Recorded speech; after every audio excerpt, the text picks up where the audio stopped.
Hello guys, welcome to Techavro channel. Hope you are doing well. In this video, I'm gonna show you how to change your username on Snapchat.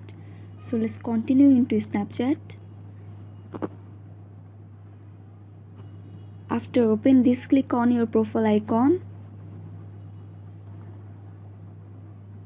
Then click on your settings icon in the right of corner. Click on username. So guys, you can see here a condition that you can only change your username once a year. So click on change username, continue, change your username,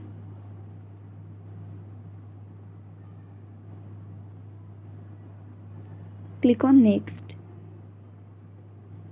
You need to enter your password.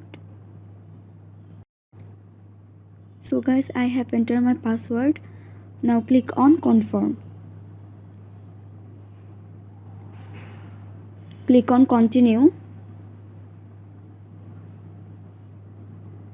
Continue. And that's it.